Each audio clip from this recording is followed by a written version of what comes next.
തൃശൂർ വടക്കുന്നാഥ ക്ഷേത്രത്തിലെ ആനയൂട്ടിനുള്ള ചടങ്ങുകൾ തുടങ്ങി. 65-ലധികം ആനകൾ ആനയൂട്ടിന്റെ ഭാഗമാകുന്നുണ്ട്. ആനയൂട്ടിന് 9 തരം പഴവർഗ്ഗങ്ങളും 200 കിലോയോളം അരിയുടെ ചോറും ഉൾപ്പെടെ തയ്യാറാക്കുന്നു. 70,000-ലധികം ആളുകളെയാണ് ആനയൂട്ട് ചടങ്ങിലേക്ക് ദേവസ്വം ബോർഡ് പ്രതീക്ഷിക്കുന്നത്. സുരേഷ് സജി ചേരുന്നുണ്ട് വിവരങ്ങളുമായി. സൂച, നേരത്തെ തന്നെ അവിടുത്തെ ആ ഒരു ഓളമൊക്കെ നമ്മൾ കണ്ടതാണ്. ഒരുപാട് ആളുകൾ ഇത് കാണാൻ എത്തുന്നുണ്ടോ? പറയൂ വിവരങ്ങൾ.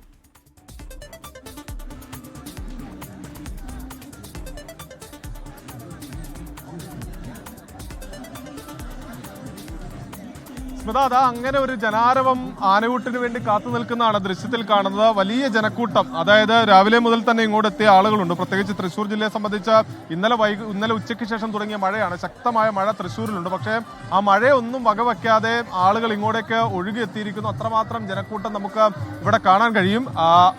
തൃശ്ശൂരെ സംബന്ധിച്ച് ഈ പൂരത്തിന് ആനകൾ എത്താറുണ്ട്. ആ നെറ്റിപ്പട്ടമൊക്കെ കിട്ടി എത്തുന്ന ആനകളെ വലിയ ആവേശപൂർവ്വം തൃശ്ശൂരുകാർ നെഞ്ചേറ്റുന്ന നമ്മൾ കാണുന്നതാണ്. പക്ഷേ ഈ ആനയൂട്ടിലേക്ക് വന്നു കഴിഞ്ഞാൽ ആനകളുടെ തനത് ഭാവം, അതായത് ആടയാഭരണങ്ങളൊന്നുമില്ലാതെ ആനയുടെ അഴക് ആസ്വദിക്കാൻ കഴിയുന്ന ഒരു മേള കൂടിയാണ് ഈ ആനയൂട്ട് എന്ന് പറയുന്നത്. അതുകൊണ്ട് തന്നെ ഈ ആനകളുടെ ഭംഗി ആസ്വദിക്കുന്നതിനും മറ്റുമൊക്കെ ആയിട്ട് നിരവധി ആളുകളാണ് എത്തിയിരിക്കുന്നത്. ആ ദൃശ്യം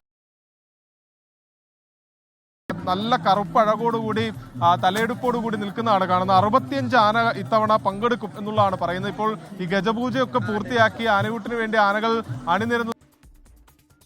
സുരേഷ് സജിയാണ് വിവരങ്ങൾ നൽകിക്കൊണ്ടിരിക്കുന്നത്. പൂരപ്രേമികളെ എന്ന പോലെ തന്നെയാണ് ആനപ്രേമവും തൃശ്ശൂർക്കാർക്ക്. വലിയ തിരക്കാണ് ആനയൂട്ട്.